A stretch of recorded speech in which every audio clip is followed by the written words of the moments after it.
오늘 네 번째 시간으로 더 높은 차원에 올라서라, 더 높은 차원에 올라서라 이런 제목을 가지고 주제를 가지고 말씀 전하고 있습니다. 첫 시간에는 제가 더 높은 차원의 진리에 대해서 말씀드렸고 그 다음은 더 높은 차원의 기도 영역으로 들어가야 됨을 말씀드렸고요. 그리고 지난 시간에는 더 높은 차원의 예배를 사모하라. 오늘은 더 높은 차원의 예배를 사모하라 두 번째 시간입니다. 예배에 관한 하나님의 말씀을 조금 더 나눌 게 있어서 나머지 부분들을 나누고 그렇게 은혜를 나눴으면 좋겠습니다. 우리 지난 시간에 말씀을 드렸습니다. 높은 차원의 예배를 사모하는 것이 무엇인가? 그 비결이 무엇인가? 상한 마음을 가지는 것이다. 상한 마음. 하나님을 경험하기 원하고 하나님을 체험하기 원하고 예배 중에 하나님께서 직접 오시기를 원하는. 제가 전에 아주사 부흥 어떤 간증들에 대해서 읽어드렸죠. 진짜 하나님께서 부흥 때에는 어떻게 오시느냐? 하늘에서 불이 떨어지고 실제로 그런 일이 있었습니다. 그래서 소방서에서 신고가 들어와서 그 건물로 막 뛰어가고 소방차들이 막 오기도 하고 그게 1900년도 초반에 있었던 아주사 부흥에 있었던 일이죠. 평양에도 부흥이 있었습니다. 평양에 동양의 예루살렘이라고 그랬죠. 평양에 지금은 저렇지만 평양에 부흥이 있었을 때는 사람들이 주일날 사람이 없어요. 장이 안 서요. 왜 장이 안 서냐? 사람들 예배 드린다고 정신이 없어요. 그리고 사람들이 서로 사과하러 다니고 돈 갚으러 다닌다고 정신이 없어요.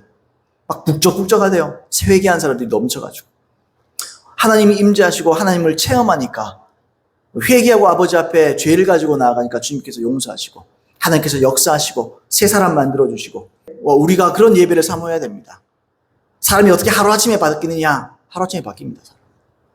하루아침에 바뀌지 물론 우리가 나머지 이렇게 습관들이 남아서 그걸 이겨가는 과정이 있을 수 있죠. 그러나 사람은 거듭날 때 조금씩 거듭나지 않습니다. 우리가 회개하고 예수님을 인과 구주로 모셔드리면 단번에 태어납니다. 새로운 피조물 되는 거예요. 새로운 존재가 되는 겁니다. 새로운 인생을 사는 겁니다. 이제 그런 일들이 예배 가운데 일어나야 돼요. 내가 이기지 못했던 죄들이 이겨지기 시작하고 내가 아팠던 내 육체가 치유되기 시작하고 내 문제, 내 삶의 모든 문제들이 물론 직접 환경적으로 회복이 안 되고 역사가 일어나지 않더라도 하나님께서 그리 하실 것이라는 굳건한 믿음이 생겨지고 이런 이런 예배가 필요합니다. 여러분 초대교회는 역사상 모든 교회의 중요한 기준이 됩니다. 초대교회. 당연하게도 초대교회의 예배 역시 우리 예배의 중요한 기준점이 될 수 있어요. 우리는 초대교회와 같은 신앙의 원형 또는 예배의 원형을 회복해야 되고요. 그리고 이걸 뛰어넘어서 더욱더 하나님의 본래의 뜻과 목적에 맞게 오늘 본문의 말씀대로 영광스러운 교회가 되어가야 됩니다. 영광이 뭡니까? 영광은 하나님의 성품이에요. 그럼 교회는 어떤 교회가 돼야 돼요? 하나님을 닮은 교회가 돼야 돼요. 여러분, 교회는 예수님의 몸이라 그랬습니다. 예수님은 우리의 머리시고 교회는 예수님의 몸입니다. 그럼요, 예수님이 하신 일을 교회가 해야 되는 거예요. 하시는 일을 하고 예수님께서 하셨던 섬김과 희생과 능력과 사역들을 해낼 수 있는 교회가 되어요. 예배가 그런 시간이 돼야 되고 이 사역과 이 교회의 존재 자체가 그렇게 돼야 되는 거죠. 자, 그러면 여러분 처음 사도행전 때의 예배는 어떤 모습이었는가? 사도행전 때의 예배 모습은 어땠는가? 물론 최초의 교회는 단순히 건물을 임대하지 않았습니다. 그럼 지금은 필요 없는 그 말이 아니고 그때는 소수의 사람들이 뿔뿔이 흩어져 있는 모습이었기 때문에 물론 예루살렘 처음에 사도 베드로가 회개를 선포할 때 3,000명이 회개하잖아요. 남자가 3,000명, 5,000명씩 막 회개하잖아요. 그러면 대형 교회가 생겼는데 어쩐지 기록이 안 나와서 잘 모르겠어요. 그러나 사도 야고보가 죽고 나서 다 뿔뿔이 흩어지죠. 그리고 나서 전부 다 각기로 흩어지면서 가정교회로 이제 남아있는 거죠. 가정교회로. 그러면 지금은 교회가 다 흩어져서 가정교회가 되느냐? 난 거기에 반대합니다. 그럴 필요는 없어요. 교회가 상황이 어쩔 수 없이 가정교회가 된 거지 무조건 가정교회가 된다. 난 그건 아니라고 생각합니다만. 자, 처음 사도행전의 예배는 어떤 모습인가? 최초의 교회는 아까 말씀드린 대로 가정에서 모였습니다. 가정에서 모였는데 그 안에는 진리의 말씀과 뜨거운 기도가 있었습니다. 그리고 찬송과 시가 있었어요. 시. 우리는 예배 시간에 시 같은 거 얘기 안 하잖아요. 근데 그때 당시에는 성령께서 이끄시는 대로 성도들이 함께 시를 읊었습니다. 감동대로 어떤 사람의 시가 임하고 그게 시편이잖아요. 시편. 물론 그거하고 이건 다른 거지만 신약에 사람들이 개인적으로 만난 하나님, 체험하는 그 하나님을 내 입술을 통해서 시를 지어 부르기도 하고 시의 특징이 뭡니까? 즉흥적이라는 거죠. 성령이 임하시면 즉흥적입니다. 딱 짜여진 규모대로, 차례대로, 순서대로 하지 않아요. 그 안에 주님이 계시고 주님이 이끌어 가시는 게 순서인 거예요. 찬송도 있고 시도 있고 성찬이 있었고 성도들을 서로 교제가 있었고 사랑과 선행을 서로 격려하기도 하고 은사와 능력, 성령의 나타남, 계시와 방언 이런 것들이 있고 병고침이 있고 능력 행함이 있고 헌금이 있고 또 서로 간에 구제가 있고 성도 중에 가난한 자들 그때는 조선시대에도 양반이 있고 상놈이라 그러지만 좀 말이 그렇지만 이 귀족이 있고 노예가 있잖아요 당시에는. 근데 그때 당시의 예배는요 둘 다 예수를 믿어보면 교회 안에서는 하나인 거예요. 가족이고 형제인 거예요. 그래서 가난한 사람들에게는 자신의 물질을 털어서 도와주고 이게 너무 일상화가 되고 당연한 거예요 그게. 또 복음 전도에 힘쓰는 그런 예배를 드렸습니다. 제가 몇 구절을 한번 읽어보겠습니다. 저 몇 구절이 좀 돼요 양이. 사도행전 20장 7절에 보시면 그 주간의 첫날에 이게 주일이죠. 그 주간의 첫날. 그러니까 우리 달력에 빨간색부터 쭉 한 주가 시작하잖아요. 그 주간의 첫날에 우리가 떡을 때려 모였더니 떡을 때려 모인 게 뭐냐? 이게 예배입니다. 그때는 예배 때 뭐냐? 떡을 뗐습니다. 아니 그 이스라엘에 무슨 떡이 있습니까? 떡이 아니라 빵을 뗐다고요. 그러니까 같이 밥 먹었습니다. 밥 먹으라고 모인 겁니다. 당시에는. 그 떡이 뭡니까? 성찬식을 말하는 거죠. 예수님께서 이게 내 떡이고 이게 내 피다. 예수님을 기념하는 거예요. 모여서. 예수님에 대해 생각하고서 예수님을 서로 상기시키고 그분이 우리를 위해서 어떤 희생을 하셨는가 이걸 먹음으로써 우리에게 하나님 예수님의 생명이 예수 그리스도의 성령이 우리 가운데 계신다. 그것을 인식하고 우리가 떡을 때려 모였더니 바울이 이튿날 떠나고자 하여 그들에게 강론할새 말을 밤중까지 계속하며 강론이 뭡니까? 말씀을 나눴다. 말씀을 설명하고 말씀을 나누고 이런 일을 사도 바울이 오랜 시간 동안 밤중까지 계속해서 했다. 왜? 그 다음날 떠나야 되기 때문에. 떠나지 않더라도 말씀이 있다는 거죠. 교제가 있고 서로 성찬을 나누고 그 다음에 말씀을 나누는 것이 예배의 한 모습이었습니다. 사도행전 4장 23절로 37절 좀 긴데요. 사도들이 노임의 그 동료에게 가서 제사장들과 장로들의 말을 다 알리니 그들이 듣고 한 마음으로 하나님께 소리 높여 이르되. 자, 그들이 다 모였습니다. 모이고 나서 뭘 하는 거죠 지금? 사도들이 모였다는 소리를 듣고 이 사도들에 대해서 이 제사장들과 이 장로들이 어떤 말을 하는 것을 이 사람들이 듣고 큰일 나겠다. 큰일 났다. 이런 문제를 인식하고 그들이 듣고 한 마음으로 하나님께 소리 높여 이르되 대주제여 천지와 바다와 그 가운데 만물을 지으신 이시요 또 주의 종 우리 조상 다윗의 입을 통하여 성령으로 말씀하시기를 어찌하여 열방이 분노하며 족속이 허사를 경영하는고 세상의 군왕들이 나서며 관리들이 함께 모여 주와 그의 그리스도를 대적하도다 하신 이로소이다. 과연 헤롯과 본디오 빌라도는 이방인과 이스라엘 백성과 합세하여 하나님께서 기름 부으신 거룩한 종 예수를 거슬러 하나님의 권능과 뜻대로 이루려고 예정하신 그것을 행하려고 이 성에 모였나이다. 주여 이제도 그들의 위협함을 굽어보시옵고 또 종들로 하여금 담대히 하나님의 말씀을 전하게 하여 주시오며 손을 내밀어 병을 낫게 하시옵고 표적과 기사가 거룩한 종 예수의 이름으로 이루어지게 하옵소서 하더라. 빌기를 다함에 예배 중에 함께 통성으로 기도하는 거예요. 빌기를 다함에 모인 곳이 진동하더니 무리가 다 성령이 충만하여 담대히 하나님의 말씀을 전하니라. 믿는 무리가 한 마음과 한 뜻이 되어 모든 물건을 서로 통용하고 자기 재물을 조금이라도 자기 것이라 하는 이가 하나도 없더라.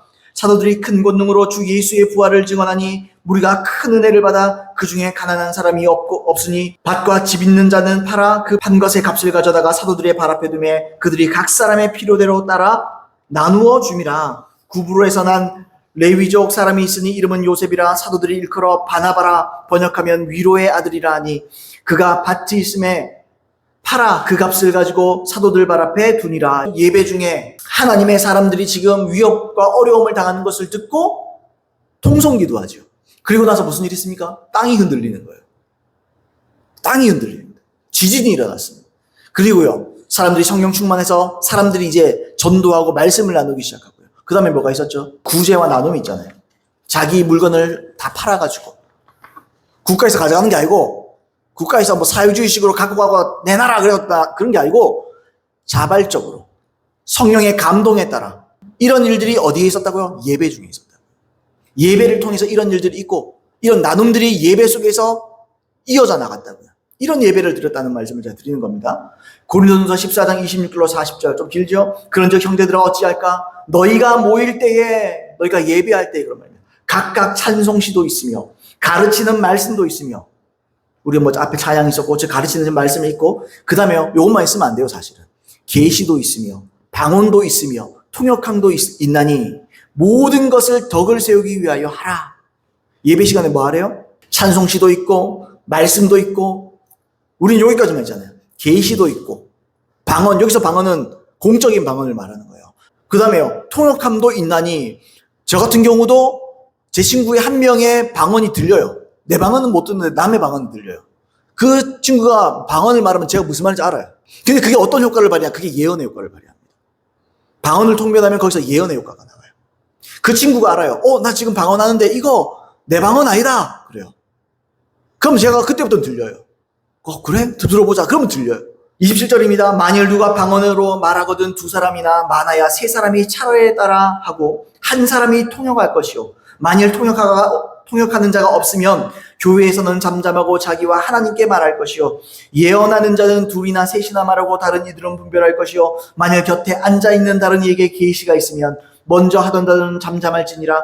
너희는 다 모든 사람으로 배우게 하고 모든 사람으로 권면을 받게 하기 위하여 하나씩 하나씩 예언할 수 있느니라. 예언한 자들의 영은 예언하는 자들에게 제재를 받나니 하나님은 무질서의 하나님이 아니시요 오직 화평의 하나님이시니라. 모든 성도가 교회에서 함과 같이 여자는 교회에서 잠잠하라. 그들에게는 말하는 것을 허락함이 없나니 율법에 이른 것 같이 오직 복종할 것이요. 만일 무엇을 배우려거든 집에서 자기 남편에게 물을지니 여자가 교회에서 말하는 것은 부끄러운 것이라. 하나님의 말씀이 너희로부터 난 것이냐 또는 너희에게만 임한 것이냐. 만일 누구든지 자기를 선지자나 혹은 신령한 자로 생각하거든 내가 너희에게 편지하는 이 글이 주의 명령인 줄 알라. 만일 누구든지 알지 못하면 그는 알지 못하는 자니라. 그런즉 내 형제들아 예언하기를 사모하며 언제요?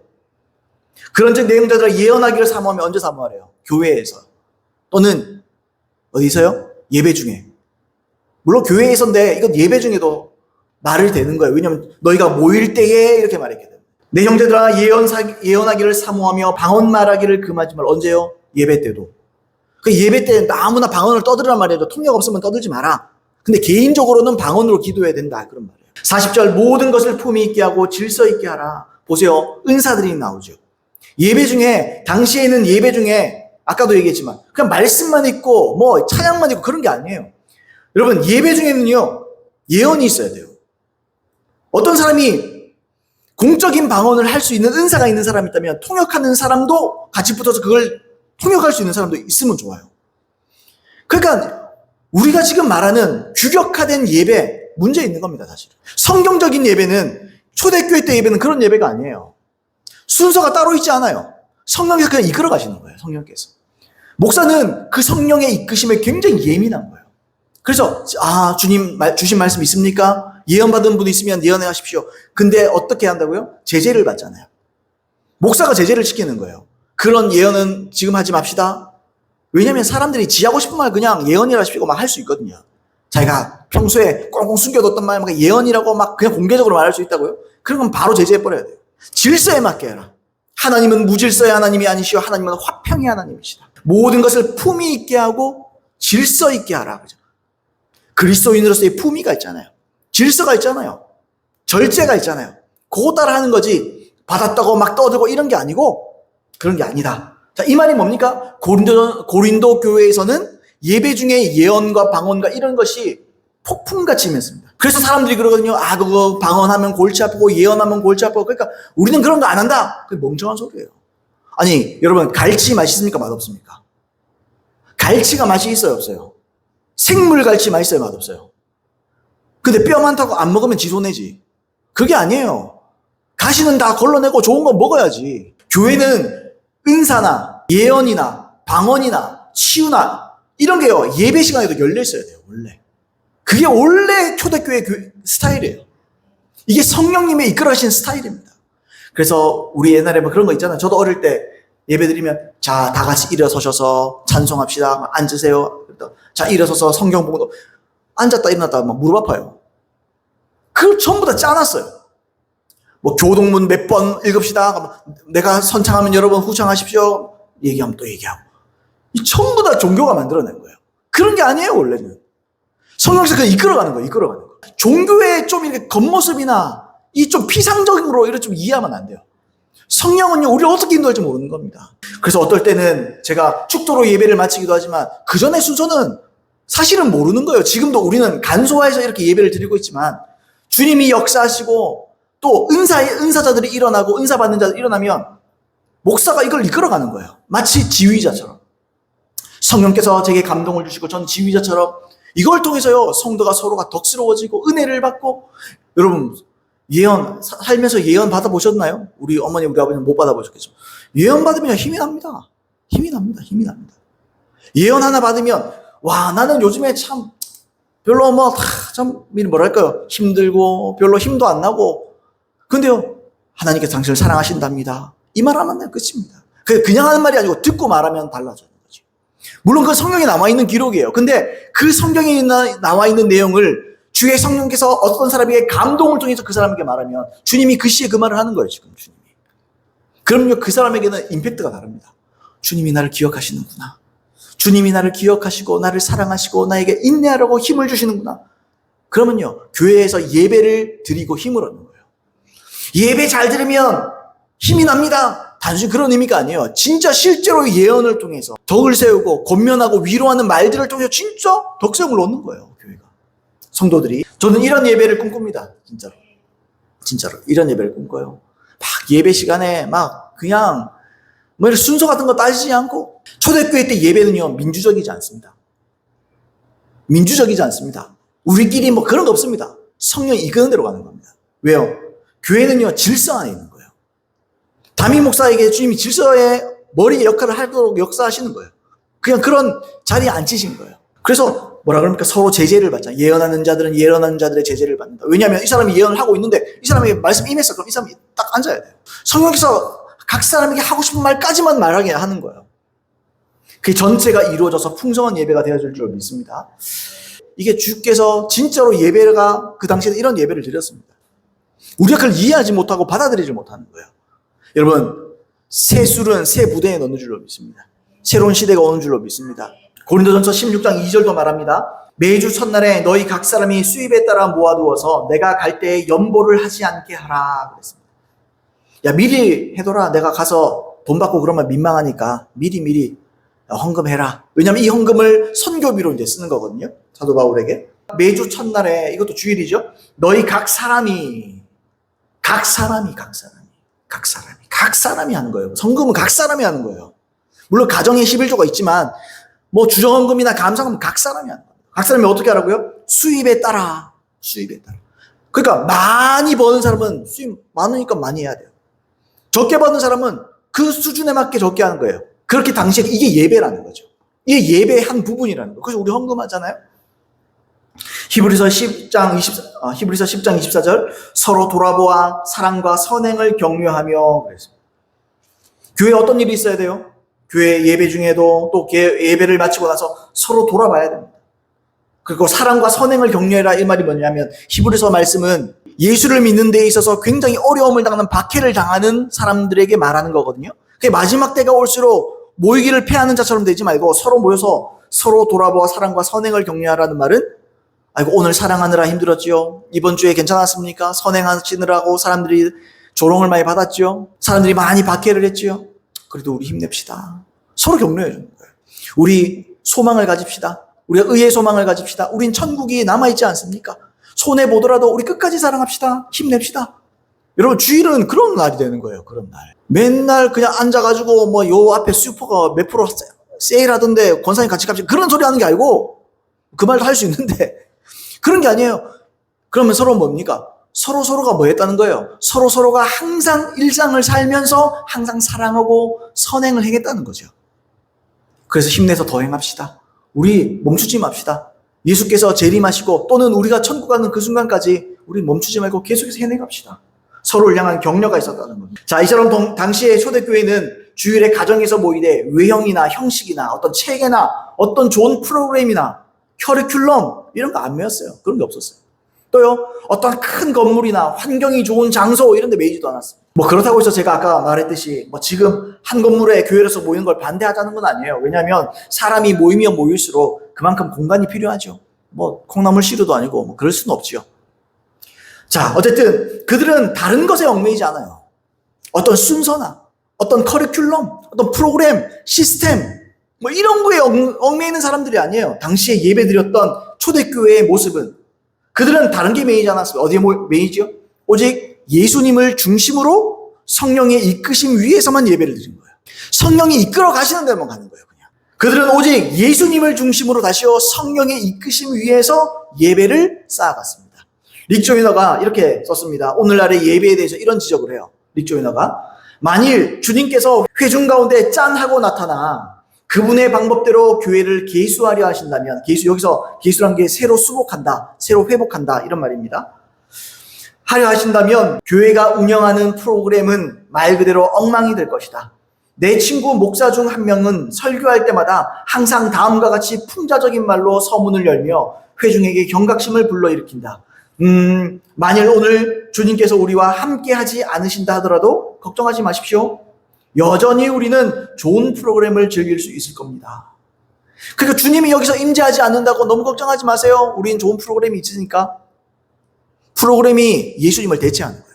그러니까 본질은 자꾸 빠지는 거예요. 껍데기만 있는 거예요. 사람이 모였으니까 하나님이 없으면 어떻게 하겠어요? 뭐라도 해야 되니까 프로그램을 집어넣는 거예요. 그게 바보 같은 짓입니다. 프로그램으로 하나님을 대체할 수 없는 거예요. 하나님이 계시면 프로그램이 들어올 수가 없습니다. 성령이 우리의 예배 가운데 들어오시면 아무런 프로그램이나 아무런 커리큘럼이나 무슨 과정이나 이런 거 다 필요 없어요. 성령께서 그냥 우리 이끌고 가는 거예요. 나는 그런 예배를 원합니다. 우리는 그런 예배를 원합니다. 나는 성령이 충만한 교회는 나는 그걸 추구합니다. 아직 성령이 덜 충만한 교회. 우리 교회. 아직 성령이 충만할 교회. 덜 충만해요. 계속 읽겠습니다. 이 말이 충격적인 사실이지만 성도들 대부분의 생각 곧 우리가 운영하는 프로그램은 모두 하나님을 위한 것이다 보다는 훨씬 정직한 발언이다. 우리는 사람을 기쁘게 하고 그들이 계속해서 교회에 출석하도록 만드는 일에 노련해졌다. 우리는 계속 출석할 사람도 없긴 한데 맞는 말이에요. 하나님 대신에 자꾸 프로그램을 집어넣고 새신자 양육 프로그램 필요 없다는 게 아니에요. 근데 사람이 다음 주에도 또 올 수 있도록 그럴듯한 것들을 자꾸 이렇게 만들어내는 거예요. 그래서 또 출석하도록 이런 일에 아주 능숙해지고 노련해진 거예요. 그 교회가 지금 마케팅을 하는 거예요. 일종의. 사람들이 마트나 이런 물건들을 살 때 자꾸 쿠폰도 뿌리고 그러잖아요. 그게 마케팅이에요. 쿠폰 자꾸 뿌리잖아요. 한 번 더, 5번 찍어주면은 하나 더 드립니다. 이러잖아요. 아이스 아메리카노 한 잔 더. 왜? 그게 마케팅이에요. 교회가 그런 일을 한다는 거예요. 쿠폰 찍듯이 프로그램을 통해서 자꾸 사람들에게 족쇄를 채운다는 거예요. 근데요, 그게 잘못입니다. 실제로는 하나님께서 손대지 않을 법한 일들을 하면서 그래, 하나님께서 이 일을 행하셨지 생각한 데에 전문가가 되어버렸다. 이러한 현상을 두고 주님께서 다음과 같이 말씀하셨다. 예레미야서 50장 6절 내 백성은 잃어버린 양떼로다. 그 목자들이 그들을 곁길에 가게 하여 산으로 돌이키게 하였으므로 그들이 산에서 언덕으로 돌아다니며 쉴 곳을 잊었도다. 이 말이 지금 이루어지고 있다. 하나님의 임재로 승부하지 않고 하나님으로 승부하지 않고 하나님이 계시면 프로그램 필요가 없어요. 마케팅이 필요 없어요. 하나님 계시면 사람들이 오고 싶습니다. 사람들이 갈망합니다. 사람들이 하나님의 살아계심을 느끼기 시작하면, 경험하기 시작하면 그때 진짜 예배가 시작되는 거예요. 그러면 사람들이 굳이 오세요 안 해도 돼요. 와요. 물론 그렇다고 해서 초신자들을 그냥 가만 안 하도록 그건 아니죠. 우리가 섬길 대로 섬겨서 와서 주님을 만나도록 돕고 이끄는 건 당연히 필요하겠죠. 근데 그건 곁가지이고 그건요 주된 사역의 방법이 아니에요. 교회에는 반드시 성령이 계셔야 돼요. 다윗의 장막, 하나님께서 그렇게 얘기하신다고요. 하나님께서, 예수님께서 다윗의 장막을 내가 회복할 것이다. 다윗의 장막의 특징이 뭡니까? 다윗의 장막은 말 그대로 다윗의 성전이 아니에요. 장막이에요, 장막. 그 텐트예요, 텐트. 언약궤가 있고 그냥 천만 쳐놨어요. 그러니까 하나님이 임재하시면 임재의 빛이 거기에 머물러 있어요. 그게 그 빛과 구름이 없으면 주님이 지금 임재 안 하는 거예요. 그 다윗이 어떤 일을 하느냐? 24시간 사람들을 삼교대로 돌립니다. 찬양하는 자들, 주님 예배하는 예배자를 삼교대로 돌려버립니다. 그리고요, 항상 이스라엘 백성이 품고 있는 이 언약궤 위에 항상 주님의 영광의 빛이 떠있게 해라. 그 예배예요. 예배는 하나님의 임재가 있으면 성공이고 임재가 없으면 다 실패한 거예요. 아, 내가 좋은 설교를 들었다. 그래도 실패했을 수 있어요. 그 좋은 말씀을 통해서 결국 예수님을 찾게 만들어야 돼요. 성도가. 결국 예수님께로 인도하는 거예요. 하나님의 말씀은 제가 회개도 선포하고 뭐도 선포하고 결국에 예수 그리스도입니다. 예수님을 사모하게 만들고 살아계신 예수님이 우리가 예배 동안에 임하게 만들고 그걸 사모하게 만들고 갈망하게 만드는 거. 요거에 실패하니까 교회가 자꾸 프로그램으로 승부 보는 거예요.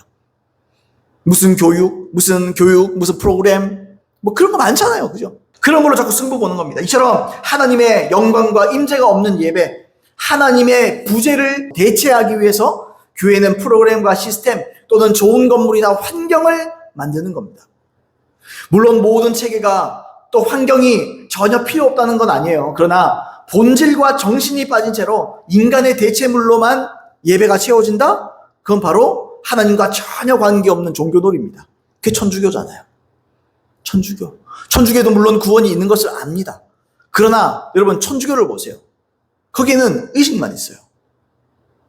나는 그거 향 피우고 맨날 이거 들고 막 들어갈 때 미사할 때 막 들어가고 난 그거 왜 하는지 모르겠어요. 그게 하나님의 임재를 상징하는 겁니까? 그게 구약 흉내 내는 거잖아요. 향을 피워서 연기가 막 있는 그건 인위적으로 만들어낸 연기잖아요. 그게 무슨 의미가 있어요? 주님이 임재하시면 우리가 주님을 보면 죽어요. 하나님 아버지를 우리가 못 봅니다. 그래서 임재로 그걸 가린 거예요. 주님이 영광을. 너무 밝은 빛이기 때문에 우리가 보면 죽거든요. 그래서 흑암이라고 그러잖아요. 흑암. 짙은 구름으로 그걸 가려서 자기의 임재를 가리시는 거예요. 그리고 임하시는 거예요. 그래서 그 인위적으로 흉내낸다고 그게 됩니까? 그러니까 자꾸 본질이 빠지고 자꾸 중요한 것이 빠지니까 절대적인 것이 빠지니까 자꾸 흉내를 내는 거예요. 자꾸 모양을 내고 뭔가 그럴듯해 보이게 하고 물론 개신교도 그렇잖아요. 목사님들 가운 입고 나오잖아요. 가운 쫙 입고 권위가 가운에서 나오지 않거든요. 예수님은 가운 안 입었어요. 예수님은 평상복 입었습니다. 저도 수요 예배 때가 편해요. 굳이 넥타이를 메고 굉장히 답답하고 힘들거든요. 근데 그걸 하는 이거는 예의 범절이 있기 때문에 예의상 하는 것이지만 여러분 대체물로 만족하지 마세요. 하나님으로 만족하십시오. 하나님이 절대로 기뻐하지 않습니다. 보세요. 우리가 예수님의 이름으로 모인다고 기도하고 모여놓고 근데 예수님이 없어요. 하나님이 없어요. 그리고 우리끼리 우리 방식대로 즐깁니다. 그러다가 기뻐하고 밥 먹고 집에 가버려요. 그 예배가 아니에요. 그건 동호회입니다. 예수 동호회, 예수 팬클럽. 팬클럽 그래도 옛날에 팬클럽 보면 옛날에 저 어릴 때 서태지와 아이들 팬클럽 하면 같이 캠핑도 가던데. 그 캠핑도 안 가. 하나님 안 와. 서태지와 아이들이 안 와요. 하나님 안 계셔요. 그냥 팬이에요. 우리끼리 모이는 거예요. 그것도 그냥 취미 생활이에요. 여가 생활이에요. 여가 생활. 여러분 신앙은 여가 생활이 아닙니다. 그분이 계시면 진짜 예배고 그분이 없으면 가짜입니다. 여러분 우리의 예배도 우리 성령이 충만한 교회의 예배도 아직 성령이 덜 충만합니다. 성령이 오셔야 돼요. 그냥 이걸 나를 이끌고 가셔야 돼요. 우리를 주도적으로 갑자기 우리 어머니 입에서 방언 터져버리고 우리 아버지 갑자기 예언해버리고 이런 일이 있어야 돼요. 사람이 영혼이 떠나면 시체죠. 영혼이 들어오면 그 사람이 사는 겁니다. 교회에 예배 가운데 성령이 있으면 살아 숨쉬는 예배가 되는 거고요. 성령이 없으면 죽은 예배입니다. 주님이 계시면 산 거고 주님이 없으면 죽는 거예요. 교회는 예수님의 몸이라 그랬어요. 예수님은 머리입니다. 머리도 있고 몸도 있는데 성령이 없어. 그럼 죽은 겁니다. 못 움직입니다. 영혼이 없으면 움직일 수 없습니다. 활동할 수 없어요. 에너지가 없고 생명력이 없어요. 교회의 가장 중요한 게 뭡니까? 성령입니다. 예배의 가장 중요한 게 뭡니까? 성령이고 하나님 아버지 자신입니다.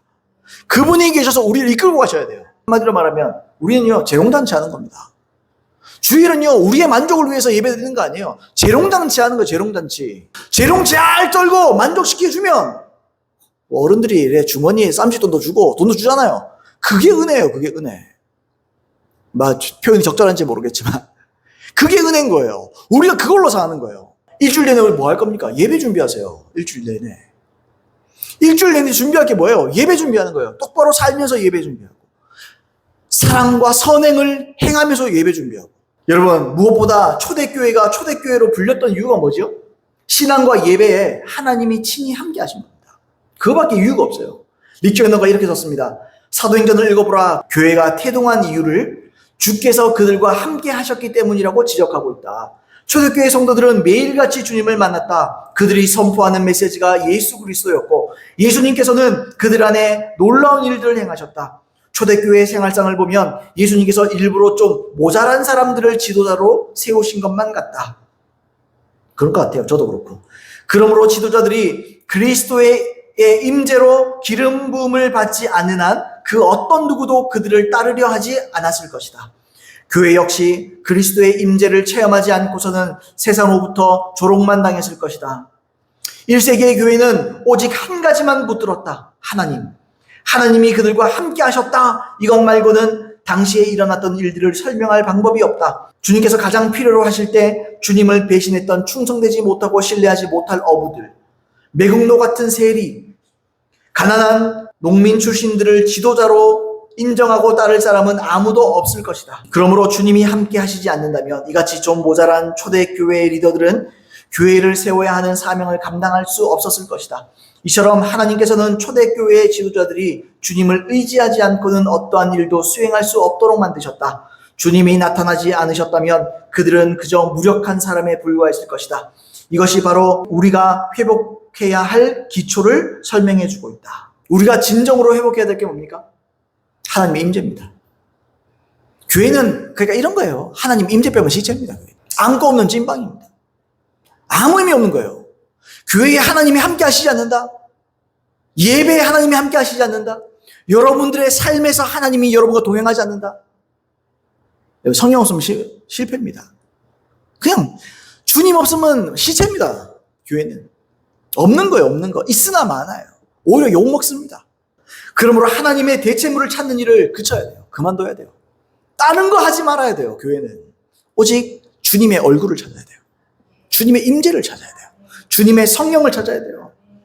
그리고 하나님께서 주목하시고 찾으시는 예배가 되도록 하고 지금도 살아계신 하나님이 친히 찾아오셔서 거처를 함께 하시는 이곳의 가운데 거하시며 우리와 함께 사시는 그런 예배, 그런 교회, 그런 신앙이 우리가 되어져야 됩니다.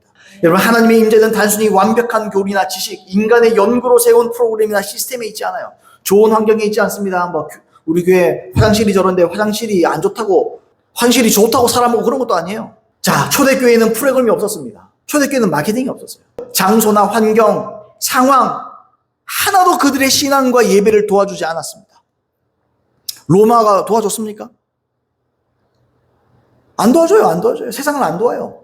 그러나 그들에게는 하나님을 향한 사랑과 열정과 헌신, 땀과 눈물이 있었어요. 그들에게는 땀이 있었어요. 그들은 함께 모여서 진심으로 하나님을 그들의 모임에 초청했고 하나님은 그곳에 응답하시고 임하셨습니다. 따라서 오늘날의 교회가 회복해야 될 신앙이 뭐고 예배가 뭐냐? 똑같아요. 하나님을 모시고자 하는 자의 눈물과 땀, 우리의 헌신에 달린 겁니다. 이게 없으면 주님 임하지 않습니다. 그냥 구원받은 애가 땡 하면 안 돼요. 이제 주님을 초청해야 돼요. 눈물을 흘려야 돼요. 땀을 흘려야 돼요. 아까 다윗 얘기를 잠깐 했는데 다윗이 블레셋에 넘어간 언약궤도 곧 하나님 자신을 말하는 거거든요. 언약궤를 되찾아오기를 원했습니다. 다윗이. 처음에는 그가 인간적인 방법을 사용을 해요. 그래서 다윗이 3만 명을 뽑습니다. 그리고 거기서부터 여기까지 오는데 짧게는 11km에서 22km 정도랍니다. 그러니까 절충해서 16km 정도가 돼요. 16km를 언약궤는 금으로 만들어졌거든요. 들고 올라가면 어깨 빠지죠. 사람이 못 들고 오죠. 그리고 어떻게 하냐면 수레를 준비합니다. 수레가 뭡니까? 인간이 만든 도구죠. 인간의 지혜로 만든 도구로서 수고를 좀 덜하고 좀 더 효율적으로 임재를 모시는 거예요. 언약궤를 모시는 거예요. 이게 프로그램이잖아요. 사람의 방법으로 이렇게 하면 이런 프로그램을 하면 좀 분위기가 나고 연출이 된다. 좀 더 쉽게 주님의 임재를 끌어올 수 있겠다. 그러다가 어떻게 되냐? 그러다가 수레가 덜컹하고 우사가 그걸 잡다가 죽어버립니다. 하나님의 임재는요, 사람의 방법과 사람의 생각대로 하면요, 반드시 죽습니다. 왜요? 하나님은 민수기 4장 15절에 보시면 이렇게 돼 있어요. 이 언약궤를 움직일 때 진영을 떠날 때에 아론과 그의 아들들이 성소와 성소의 모든 기구 덮는 일을 마치거든 고아 자손들이 와서 맬 것이니라. 그러나 성물은 만지지 말라. 이 성물 만지다가 우사가 죽은 거죠. 그들이 죽으리라. 회막 물건 중에서 이것들은 고핫 자손이 맬 것이며 어떻게 하래요? 매야 돼요. 어깨에 매야 돼요. 다윗이 어떻게 합니까? 인간의 방법과 지혜를 완전히 버립니다. 그리고 나서요, 다윗의 율법대로 이 민수기의 말씀을 기억하고 이것대로 하나님의 뜻대로 언약궤를 사람들의 어깨에 매게 합니다. 그리고 16km를 중동 지역에 얼마나 덥고 짜증나고 먼지가 풀풀 남기는 그런 속에서 땀을 뻘뻘 흘리면서 그 사람들을 통해서 데리고 가지고 오는 거예요. 주님이 그걸 허락하셨어요. 여러분, 그 중동의 더위를 생각하고 그들의 옷에 먼지와 땀으로 범벅이 됐을 겁니다. 온몸에 땀일 거예요. 더러워졌을 거예요. 근데요, 이 사람들이 절대로 그런 것에 여의치 않습니다. 주님의 임재를 위해서라면 나는 어떤 대가도 지불하겠습니다 하고 다윗과 그들이 이걸 데리고 모시고 오는 거예요. 바로 이겁니다. 여러분, 예배는요, 물론 에어컨이 필요 없다는 게 아니에요. 뭐 땀 흘려야 된다 이런 말이 아니고, 사우나인가 땀만 흘리면 주님 오시나 그게 아니고, 일주일 동의 삶 가운데 우리는 땀과 눈물과 사모함과 갈망함을 어떻게 해야 돼요? 땀과 눈물로 주님께 보여드려야 돼요. 주님, 오늘 이 주에 드릴 주일 예배를 주님 사모합니다. 기대합니다. 갈망합니다. 주님이 오셔서 역사하시기를, 주님께서 이 가운데 진짜 친히 오시기를 간절히 소망하고 바라고 원합니다. 임하시옵소서. 옷이 없어서 눈물 흘리고 기도하며 땀을 흘리고 애쓰고 헌신하고 섬기고, 그래서 이 예배를 위해서 죄도 지지 않고, 그래서 이 예배를 위해서 바로 살고, 이 예배를 위해서 의를 행하고, 이 예배를 위해서 헌신하고, 이 예배를 위해서 사랑하고, 이 예배를 위해서 섬기고, 이게 전부 땀이에요. 이 전부 눈물이에요. 토미터니가 이렇게 말했습니다. 하나님의 길은, 그리고 거룩한 부흥에 이르는 길은 더 험난하고 땀으로 범벅이 되는 길이다. 아멘입니다. 범벅이 돼요. 땀으로. 눈물, 콧물 이런 걸 범벅돼야 돼요. 땀으로, 눈물로, 콧물로 범벅이 돼요. 주님을 원해서 울고 몸부림치고 땀을 흘리고 애쓰고, 주님이 임하지 않는다면 나를 데려가십시오. 나를 죽이십시오. 차라리. 모세가 뭐라 그랬습니까? 원컨대 주의 영광을 내게 보이시옵소서. 너무너무 강하게 원하니까 하나님 그러시잖아요. 야, 저 돌 사이에 바위 속에 숨어 있어. 내 얼굴 보면 죽는다. 내 뒷모습만 싹 지나갈 때니까 뒷모습만 봐. 그러니까 모세는 지금 죽을 걸 각오하고 보여달라 그런 거예요. 모세는. 그래서 그 사람을 하나님이 쓰는 거예요. 원컨대 주의 영광을 보여주시옵소서. 이게 우리 예배의 모토여야 돼요. 이 정신을 갖고 있어야 돼요. 토미테니가 이렇게 또 말했습니다. 대부분의 사람들은 수레를 사용하는 쪽을 택할 것이다. 그래야 별 수고 없이 저비용으로 예배할 수 있기 때문이다. 그러나 하나님은 아담과 하와에게 그들이 동산 밖에서의 삶을 시작할 때 깨우쳐 주셨다. 네가 얼굴에 땀을 흘려야 식물을 먹을 것이다. 창세기 3장 19절. 땀은 하나님께 특별한 의미를 가진다. 왜냐하면 땀은 이 땅에서 가치를 실물로 바꾸는 수단이기 때문이다. 우리 일할 때 땀 흘려야 먹고 살잖아요. 그죠? 다윗은 나라의 문제들을 해결하느라 땀을 흘려서 번 돈으로 땅을 사고 제사들을 동물을 사는 데 썼을 것이다. 다윗은 춤추며 하나님께 땀을 흘리는 예배를 바쳤다. 뭐 그런 것도 있겠지만 다윗이 가장 중요하게 생각한 게 뭐냐? 그건 예배였다. 아까 언약궤가 딱 돌아올 때 어떻게 하죠? 다윗이 얼마나 댄스를 췄는지, 얼마나 춤을 췄는지, 너무 할렐루야 감사하고 주님이 우리 예루살렘으로 다시 돌아오셨다. 이스라엘과 이제 우리와 함께 하신다고 하면 춤을 춰가지고 옷이 다 흘러내려 버렸어요. 알몸이 돼버렸어요. 그러니까 그 마누라가 저신머리 없이 왕이 돼가지고 저주를 받습니다. 하나님의 임재 앞에서는 자존심이 없다는 거예요. 체면치레가 없다는 거예요. 왕이고 나발이고 그런 거 없다는 거예요. 하나님 앞에서는, 하나님의 임재를 위해서는 눈물이고 콧물이고 춤이고 머시기고, 그걸 위해서는요 아무것도 우리가 쪽팔려 할 게 없어요. 그걸 위해서는 뭐든 할 수 있어야 됩니다. 그분의 임재를 얻기 위해서는 여러분 뭐든 할 수 있어야 됩니다. 어떤 대가도 치를 수 있어야 됩니다. 그래야 주님이 여러분 우리 예배에 오시는 거예요. 계속 읽습니다. 땀은 가치를 말한다. 예배는 땀을 요구한다. 실제로 예배는, 월십은 가치, 월스, 가치 있는 것을 하나님께 올려드리는 것이다.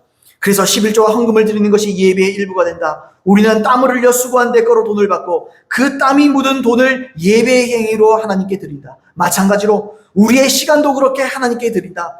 먹고 살려면 말 그대로든 상징적으로든 당신은 땀을 흘려야 한다. 그리고 당신이 정말 예배를 드리기 원한다면 땀을 흘려야 한다. 인간의 육신이 게을러지면 하나님의 임재를 운반하면서 땀 흘리지 않는 방법들을 사용하려고 한다.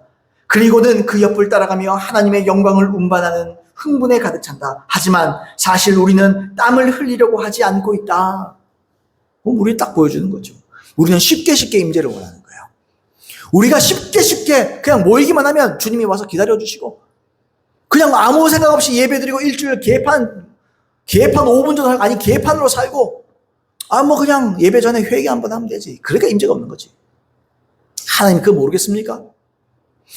회개하면 주님께서 용서해 주신다 그러니까 그 마음으로, 그런 가벼운 마음에 주님을 받아주겠습니까? 주님이 일주일 내내 고민하고 어떻게 하면 주의 임재가 있을 수 있을까? 어떻게 하면 내가 주님을 만날 수 있을까? 어떻게 하면 주의 성령이 내게 충만히 임하셔서 어떻게 하면 주의 영광을 내가 볼 수 있을까? 어떻게 하면 그분을 내가 만날 수 있을까? 그걸 고민하며 애쓰고 땀 쓰고 눈물 흘리고, 좀 영이 깨어나세요. 영이 깨어나세요. 여기에 모든 게 달린 거예요. 능력, 그분에게 있는 거예요. 목회, 그분에게 있는 거예요. 모든 게 그분에게 있는 거예요. 그분을 얻으면 다 얻은 거예요. 그분을 놓치면 다 놓치는 거예요. 근데요, 사람들이, 어떤 분들은 로또 한번 당첨되려고 로또 공부도 한다 그러는데, 하나님을 공부 안 해. 어떻게 하면 하나님을 내가 모실 수 있을까? 절대로 공부 안 해요. 얼마나 주님이 싫은가? 얼마나 주님이 가치가 없는가, 자기에게. 하나님은 자기를 가치 있게 여기는 자를 위해서 하나님은 역사하십니다. 하나님의 눈은 온 땅을 두루 감찰하사 자기에게 전심을 향하는 자를 위하여 능력을 베푸시나니. 주님 찾고 있어요. 온 땅을 두루 감찰하는 거예요. 자기에게 전심으로 향하는 자를 위하여 능력을 베푸는 거예요. 능력이 누구에게 있어요? 하나님께 전심으로 나가는 자. 하나님의 임재를 전심으로 원하는 자. 그들에게 있는 거예요. 그들에게 은혜를 받는 거예요. 그들이 능력을 받는 거예요. 그들에게 주님이 능력을 쏟아 부어줘 버리는 거예요. 여러분, 딴 데 속지 마세요. 주님을 사모하세요. 하나님을 사모하세요. 하나님이 우리와 함께 하시는 예배를 드리기 위해서 몸부림치고 땀을 흘리세요. 기도하세요. 죄를 버리고 하나님의 뜻대로 거룩하게 살기로 몸부림치고 성령을 구해서 그렇게 살아가세요. 그게 모이고 쌓이면요, 예배 때 터지는 겁니다. 예배에 여러분들이 우리가 느끼는 임재는요, 우리의 삶을 어떻게 살아왔는지에 대한 성적표입니다. 어떻게 보면 내가 주의 뜻대로 살아왔으면 이 예배가 하나님의 임재 반드시 하세요. 땀과 또는 눈물은 진실함과 헌신과 수고를 표현해 주는 거예요. 사람의 진심 어린 눈물이라고 그러잖아요. 우리가 진심 어린 눈물. 아이고, 저 사람 저걸 진짜 원하는 것보다 저렇게 땀을 흘리고 열심히 일해가지고 돈을 모아가지고 저걸 샀다. 저 사람 저거 진짜 원하는 것 같다. 진실성을 보여줘요. 눈물과 땀은요, 진실함을 보여주는 거예요. 맞습니까? 간절함을 보여주는 거예요. 맞나요? 실제로 우리가 어떤 것을 얻기 위해서 땀과 눈물을 흘리며 인내하지요. 피눈물을 흘리며 꾹 참으면서 또 땀을 흘리면서, 따라서 땀과 눈물은 하나님을 향한 우리의 순수한 갈망을 보여주는 거예요. 그대로 보여주는 거예요. 진실로 주님을 보고 체험하고자 해서 상한 마음을 가진 자에게는 반드시 땀이 있고 눈물이 있습니다. 여러분, 자문해보세요. 여러분의 눈물이 있는지. 자문해보세요. 여러분의 땀이 있는지. 스스로 자문해봐야 돼요. 내가 진짜 인격적으로 하나님 알고 싶은지, 내가 진짜 말로만 듣던 하나님 말고, 귀로만 듣던 하나님 말고, 내가 진짜 그분을 대면하고 싶은지 한번 생각해보세요. 사람들이 왜 주님 못 만나요? 진짜 이 대답 못해요. 원하지 않는 거예요, 그냥. 진짜 원하면, 진짜 그것을 내 인생의 최고의 목적으로 한 가지, 다윗이 한 가지라고 그랬잖아요. 그분을 뵙는 거, 그게 내 소원의 한 가지다. 여러분, 그 소원의 한 가지가 여러분도 돼야 돼요. 그게 아니면 임재가 없습니다. 그게 아니면 여러분이 하나님이 여러분과 함께 하지 않습니다. 일주일 동안 나는 하나님의 임재, 하나님의 만남, 하나님과의 체험을 위해서 수고하고 헌신하고 땀과 눈물 그리고 시간을 사용하고 쓰고 있는가? 우리 아이들도 이제 방학인데, 짧은 방학인데, 그 시간 동안에 많은 시간을 하나님께 써보세요. 돌파가 있습니다. 하나님 함께 하십니다. 그럼요, 능력을 줍니다, 주님. 우리는 예수 그리스도를 향한 진실함과 깨끗함의 땀과 눈물을 통해서 교회를 세워나가고 예배를 세워나가고 우리의 신앙을 세워나가야 될 줄로 믿습니다. 왜냐하면 오직 예수 그리스도만이 교회의 터입니다. 터. 고린도전서 3장 10절로 11절 말씀에 내게 주신 하나님의 은혜를 따라 내가 지혜로운 건축자와 같이 터를 닦아 두매 다른 이가 그 위에 세우나 그러나 각각 어떻게 그 위에 세울까 조심할지니라. 이 닦아둔 것 외에 능히 다른 터를 닦아둘 자가 없으니 이 터는 곧 예수 그리스도라. 이게 뭐냐면 신앙의 터를 말하는 거예요, 사도 바울이. 이 신앙의 터는 다른 걸로 못 세운다는 거예요. 터는 딱 하나다. 반석, 예수 그리스도. 반석 위에 집을 세워라. 다시 말해, 예수 그리스도 위에서 예배를 세워나가라. 예수 그리스도 위에 신앙을 세워나가라. 예수 그리스도 그분 위에서 신앙이 있어야 된다. 예배가 있어야 된다. 뭐 흉내낸 거, 그럴듯한 거, 대용품들 다 때려치워버리라 그런 거. 예수 그리스도다. 그분을 향한 갈망, 그분을 향한 사랑, 그분을 향한 헌신, 그분을 향한 땀, 그분을 향한 눈물. 이것이 진짜 예배를 세우는 것이다. 마지막으로 릭조이너가 이렇게 말했습니다. 이것만 읽고 우리 마치십시다. 마지막으로 릭조이너가 이렇게 썼습니다. 지금은 교회가 거듭날 때다. 지금은 교회가 거듭날 때, 원래는 거듭나야 교회인데 교회가 거듭날 때다. 물론 이건 새롭게 탈피해야 된다 이런 말의 의미지만 지금은 교회가 거듭날 때다. 다시금 출발점으로 돌아가야 한다. 수년 동안 많은 사람이 다시 시작하라는 부르심을 들어왔다. 그러나 그들은 종종 1세기 초대교회가 행했던 것들과 동일한 길로 행하라는 명령으로 이 부르심을 해석하고 있다. 물론 그렇게 하는 데엔 많은 이점이 따를 것이다. 하지만 그렇게 하면 그보다 더 중요한 것을 놓치게 될 것이다. 우리는 1세기의 초대교회로 돌아갈 것이 아니라 그 모든 역사를 행하신 그분께로 돌아가야 한다. 다시 말해 예수 그리스도께로 돌아가야 한다.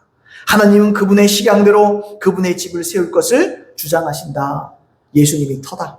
아까 제가 은사도 말하고 뭐도 말하고 1세기 이것이 원형입니다 다 말했지만 그거 다 흉내내도요 예수님이 없으면 땡이에요. 은사도 말했고 구제도 말했고 뭐도 말했고 다 내가 맞고 좋은 걸 다 때려 말해도 예수 그리스도의 임재가 없으면 이슬람 안 해요. 그것도 하나의 프로그램 돼버리는 거예요. 예수 그리스도, 하나님, 성령님, 삼위일체의 뜻과 우리의 뜻이 또 하나가 돼야 돼요.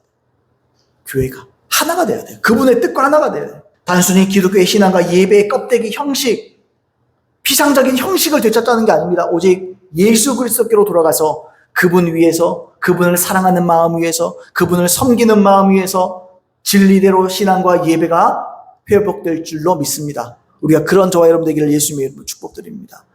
그러므로 여러분들의 가장 소원을 바꾸세요. 가장 큰 소원. 내가 죽어도 이것만큼은 포기 못한다. 그 예수님을 아는 게 돼야 됩니다. 사도 바울이 그러잖아요. 그리스도를 아는 지식이 가장 고상하다. 다른 건 다가 내가 다 배설물로 해야겠다. 배설물. 배설물이 뭐예요? 뭐 고상하겠는데 뭐 똥이다. 세상 지식은 똥이다. 오물이다. 난 그런 거 싫다. 그런 거 비루한 것이다. 예수님 아는 거. 예수님 만나는 거. 주의 음성을 듣는 거. 주님을 사랑하는 거. 주님을 섬기는 거. 그분이 사랑하는 영혼들을 내가 섬겨가는 거. 그게 예수 그리스도를 아는 거예요. 그게 가장 고상하다. 아이고 엘레강스합니다. 이게 아니고 존귀하다는 뜻이에요. 존귀하다. 그만큼 귀한 게 없다. 그게 최고의 지혜다. 오늘 제가 여러분께 최고의 지혜를 말씀드리는 겁니다. 뭐가 지혜입니까? 예수 그리스도가 지혜입니다. 뭐가 지혜입니까? 예수님이 우리 안에 임재하는 것이 지혜입니다. 뭐가 최고의 지혜입니까? 여러분의 삶의 최고의 지혜는 뭡니까?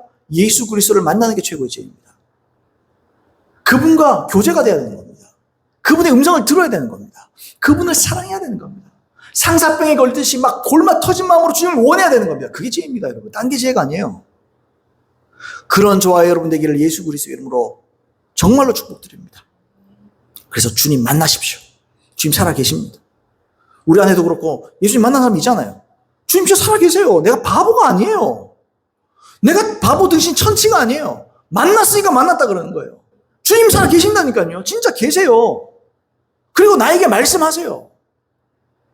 제가 주님을 만났을 때 제가 들었던 음성 중에 제 부르심에 대한 한 가지 빼고는 내 인생에서 다 이루어졌어요. 안 이루어진 게 없어요.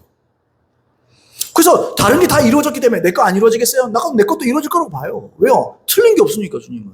주님은요, 여러분들에 대한 원대한 계획과 꿈과 이런 것들이요, 성취하실 수 있는 능력이 있어요. 근데 주님을 이용하면 안 돼요.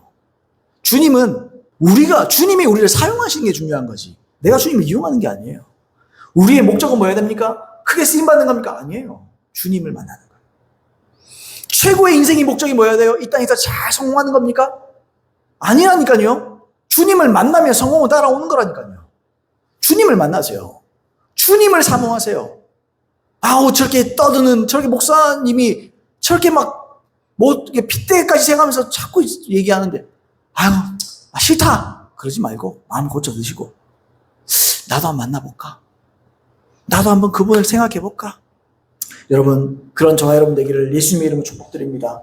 그런 우리 성령이 충만한 교회 되기를 축복하고, 또 대한민국의 수많은 교회들이 제 설교를 다 들어라 이런 뜻이 아니고 다 진정한 지혜를 얻고 그 지혜를 붙잡는 그런 교회들이 되기를 예수님의 이름으로 축복드립니다. 우리 들은 말씀 기억하시면서 잠깐 기도하겠습니다.